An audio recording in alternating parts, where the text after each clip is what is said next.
گہرا درد، دھیما لہجہ، آسان زبان، بلند تخیل اور بھرپور معنویت، انداز بیان میں قدامت، انداز فکر میں جدت اور ندرت، بلا کی سلاست اور روانی اور پاکیزہ محبت کی بھرپور ترجمانی، یہ اوصاف ہیں ڈاکٹر کلیم عاجز کی شاعری کے۔ جی ہاں، آج ہم بات کریں گے کلیم عاجز کی شاعری کے بارے میں، جنہیں 20ویں صدی کا میر تقی میر بھی کہا جاتا ہے۔ لیکن اس سے پہلے میں آپ سے گزارش کروں گا کہ اگر آپ نے اب تک ہمارے چینل کو سبسکرائب نہیں کیا ہے تو چینل کو سبسکرائب کریں اور بیل آئیکن کو دبائیں تاکہ ہماری ویڈیوز براہ راست آپ تک پہنچ سکیں۔ کلیم عاجز کی شاعری کی خاص بات یہ ہے کہ وہ سادہ زبان اور عام فہم الفاظ میں بڑی گہری بات کہتے ہیں اور درد دل کو اس طرح بیان کرتے ہیں کہ قاری تڑپ اٹھتا ہے۔ ان کی شاعری میں پیچیدہ استعارے یا بھاری بھرکم الفاظ نہیں ہوتے ہیں، بلکہ عام گفتگو کا انداز ہوتا ہے، لیکن اس کے پیچھے درد کی گہرائی چھپی ہوئی ہوتی ہے۔ یعنی سہل ممتنع ان کی شاعری کا خاص وصف ہے۔ سہل ممتنع کہتے ہیں کہ آسان اور عام فہم الفاظ میں گہری بات کہہ دینا، ایسی بات جس کا سننا جتنا آسان ہو، کہنا اتنا ہی مشکل ہو۔ ڈاکٹر کلیم عاجز کی شاعری میں بھی یہ بات پائی جاتی ہے۔ ان کے یہ شعر دیکھیے کہ وہ کہتے ہیں ہر چوٹ پر مسکراؤ، وہ کہتے ہیں ہر چوٹ پر مسکراؤ، وفا یاد رکھو ستم بھول جاؤ۔ اسی طرح کہتے ہیں کہ عشق میں موت کا نام ہے زندگی، جس کو جینا ہو مرنا گوارا کرے۔ بھلا آدمی تھا پر نادان نکلا، سنا ہے کسی سے محبت کرے ہے۔ تو سہل ممتنع ڈاکٹر کلیم عاجز کی شاعری میں بھرپور طریقے پر پایا جاتا ہے۔ کلیم عاجز کو 20ویں صدی کا میر تقی میر بھی کہا جاتا ہے، اور اس کی وجہ یہ ہے کہ انہوں نے اپنی شاعری میں میر تقی میر کی نہ صرف اتباع کی ہے، بلکہ ان کے انداز بیان اور ان کے اسلوب کو اپنی شاعری میں رچایا اور بسایا ہے۔ اس طرح وہ میر کے اسلوب اور ان کے درد و سوز اور ان کے انداز بیان کے سب سے بڑے پیروکار بن کر ابھرے، اور اس کا اعتراف انہوں نے اپنی شاعری میں بھی کیا ہے۔ وہ کہتے ہیں کہ اس قدر سوز کہاں اور کسی ساز میں ہے، کون یہ نغمہ سرا میر کے انداز میں ہے۔ اسی طرح کہتے ہیں کہ تم ہو گئے ہو میر تقی میر کی طرح، آگ اپنے دل کی سب کے دلوں میں لگاؤ ہو۔ وہی سہل ممتنع، وہی سوز و گداز، وہی تعبیرات، وہی الفاظ جو میر کی شاعری میں پائے جاتے ہیں، وہ کلیم عاجز کی شاعری میں بھی پائے جاتے ہیں۔ کرو ہو، چلو ہو، کرے ہے، دے ہے، آئے ہے، چاہے ہے، رکھو ہو۔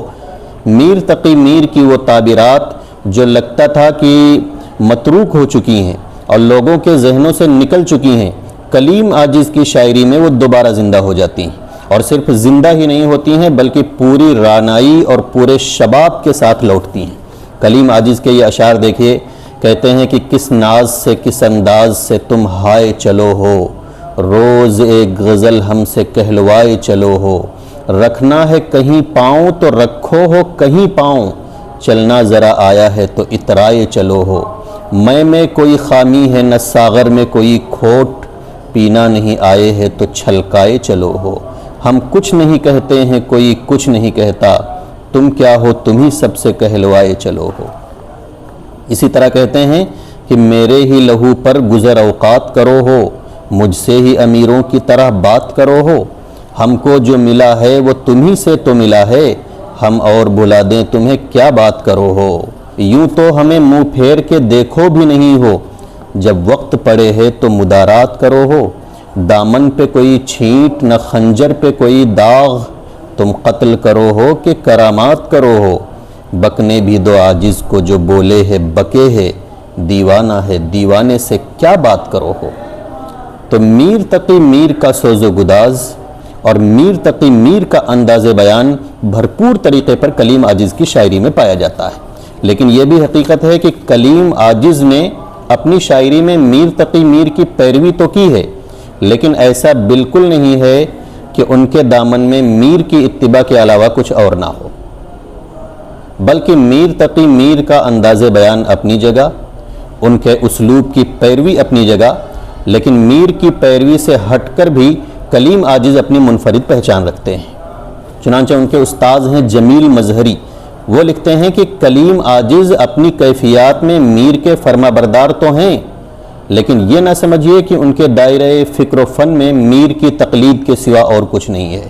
نہیں، ہرگز نہیں۔ ہمیں ان کی غزلوں میں تغزل جدید کا پرتو بھی ملتا ہے۔ ان کے انداز بیان میں نہ صحیح، ان کے انداز فکر میں بھرپور ندرت اور بھرپور جدت ہے۔ انداز فکر میں جدت اور انداز بیان میں قدامت کلیم عاجز کے تغزل کا مخصوص آرٹ ہے، جو سینکڑوں شعراء کے ہزاروں اشعار کے ہجوم میں جانا اور پہچانا جاتا ہے۔ تو ڈاکٹر کلیم عاجز نے میر تقی میر کی پیروی ضرور کی ہے، لیکن جو ان کا انداز فکر ہے، جو تخیل ہے، وہ عصری تقاضوں سے ہم آہنگ ہے۔ وہ کہتے ہیں یہ رنگ اشکوں کا جو لال لال ہے پیارے، بتا رہا ہے کہ کیا دل کا حال ہے پیارے، وہی تو عمر میرے درد دل کی بھی ہوگی، تیرے شباب کا یہ کون سال ہے پیارے۔ ڈاکٹر کلیم عاجز کا جو تخلص عاجز ہے، تو یہ صرف برائے نام نہیں ہے، بلکہ اس تخلص کی جھلک اور اس کا عکس اور اس کا اثر ان کی شاعری میں بھی نظر آتا ہے۔ مظلومیت، عاجزی اور انکساری، محبت میں ناکامی کا احساس ان کی پوری شاعری میں نمایاں ہے۔ وہ کہتے ہیں کہ یہ جو زخم دل کو پکائے ہم، لیے پھر رہے ہیں چھپائے ہم، کوئی ناشناس مزاج غم کہیں ہاتھ اس کو لگا نہ دے۔ اسی طرح کہتے ہیں کہ میں عاجز گدائے سر خاک رہ گزر، ناقابل توجہ و ناقابل نظر، میں ایک شکستہ حال شکستہ دل و جگر، خانہ خراب ہی نہیں خانہ خراب تر۔ تو عاجزی، انکساری، مظلومیت، یہ ساری چیزیں کلیم عاجز کے اشعار میں پائی جاتی ہیں، لیکن اس عاجزی اور انکساری کے باوجود جب بات آتی ہے محبت کی، جب بات آتی ہے عشق کی، جب بات آتی ہے محبت میں ثابت قدم رہنے کی، تو ایک عجیب جرأت کی لہر ان کے اندر دوڑ جاتی ہے۔ وہ کہتے ہیں یہ سمندر ہے کنارے ہی کنارے جاؤ، عشق ہر شخص کے بس کا نہیں پیارے جاؤ، یوں تو مقتل میں تماشائی بہت آتے ہیں، آؤ اس وقت کہ جس وقت پکارے جاؤ، دل کی بازی لگے پھر جان کی بازی لگ جائے، عشق میں ہار کے بیٹھو نہیں ہارے جاؤ۔ اسی طرح کہتے ہیں وہی ہوگا جو ہوا ہے جو ہوا کرتا ہے، وہی ہوگا جو ہوا ہے جو ہوا کرتا ہے، میں نے اس پیار کا انجام تو سوچا بھی نہیں۔ اور جب غیرت عشق کی بات آتی ہے تو جیسا کہ احمد فراز نے کہا تھا کہ شدت تشنگی میں بھی غیرت میں کشی رہی، اس نے جو پھیر لی نظر میں نے بھی جام رکھ دیا۔ تو اسی لہجے میں بات کرتے ہوئے کلیم عاجز بھی نظر آتے ہیں۔ وہ کہتے ہیں مت برا اس کو کہو گرچہ وہ اچھا بھی نہیں، وہ نہ ہوتا تو غزل میں کبھی کہتا بھی نہیں، بارہا گفتگو ہوتی رہی لیکن میرا نام اس نے پوچھا بھی نہیں، میں نے بتایا بھی نہیں۔ ڈاکٹر کلیم عاجز کی شاعری میں جو درد ہے، جو سوز و گداز ہے، تو اس درد کی بڑی وجہ وہ مصائب اور وہ تکالیف بھی ہیں جو کلیم عاجز نے بذات خود برداشت کی ہیں۔ سن 1947 کے وہ فسادات جن میں ان کی والدہ کو شہید کر دیا گیا، ان کے گھر کے دیگر افراد کو شہید کر دیا گیا، ان کا گھر جلا دیا گیا، ان کے گاؤں کی مسجد کو منہدم کر دیا گیا، تو یہ وہ واقعات تھے جن کا اثر ڈاکٹر کلیم عاجز کی زندگی پر بڑا گہرا پڑا، اور ان کی شاعری میں وہی زخم، وہی درد، بچھڑنے کا وہی احساس نظر آتا ہے۔ آپ ان کا مجموعہ کلام وہ جو شاعری کا سبب ہوا اسے پڑھیے، پہلے اس کا مقدمہ پڑھیے اور پھر آگے جو ان کی غزلیں ہیں ان کو پڑھیے، تو آپ کو پتہ چلے گا کہ ڈاکٹر کلیم عاجز نے اپنی داستان حیات اپنی شاعری میں بیان کی ہے۔ کلیم عاجز کی حیات و خدمات پر جب بات کی جاتی ہے تو عام طور پر ان کی زندگی کے ایک پہلو کو بالکل نظر انداز کر دیا جاتا ہے۔ وہ پہلو ہے ان کی مذہبیت، ان کی دینداری، ان کا تقوی اور ان کی پرہیزگاری۔ اب آپ کہیں گے کہ آپ تو کلیم عاجز کی شاعری پر بات کر رہے ہیں، تو ان کی شاعری کا اس سے کیا تعلق ہے؟ تو تعلق ہے، کیونکہ جب کسی کے دل میں خوف خدا ہوتا ہے تو اس کے یہاں محبت کا جو تصور ہوتا ہے وہ تمام تر آلائشوں سے پاک اور بڑا صاف ستھرا تصور ہوتا ہے۔ وہ جب اپنی شاعری میں عشق کی بات کرتا ہے تو عشق کے ہر ہر حرف عین شین قاف میں عشق حقیقی کی جھلک دکھائی دیتی ہے۔ کلیم عاجز بھی ایک دیندار شخصیت تھے، ایک مذہبی آدمی تھے، پابند صوم و صلات تھے، اور وہ صوبہ بہار کی تبلیغی جماعت کے امیر بھی تھے، اور تاعمر انہوں نے اس ذمہ داری کو بخوبی نبھایا۔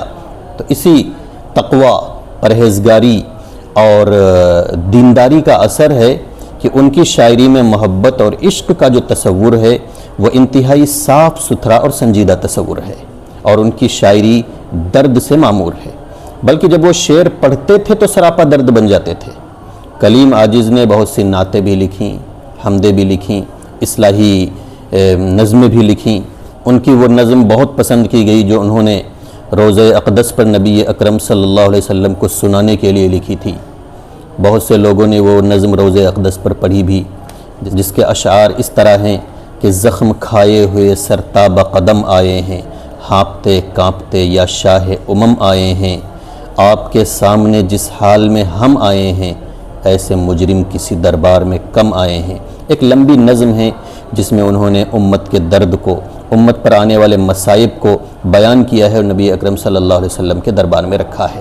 بہرحال ڈاکٹر کلیم عاجز کو ان کی شاعری کے تناظر میں اگر میر ثانی یا فخر عظیم آباد کہا جاتا ہے تو اس میں کوئی مبالغہ نہیں ہے، اور وہ ایک اعلیٰ پیمانے کے شاعر ہونے کے ساتھ ساتھ ایک دیندار اور متقی اور پرہیزگار شخصیت تھے۔ دعا کریں کہ اللہ تبارک و تعالیٰ ڈاکٹر کلیم عاجز کے درجات کو بلند فرمائے اور انہیں جنت میں اعلیٰ مقام نصیب فرمائے۔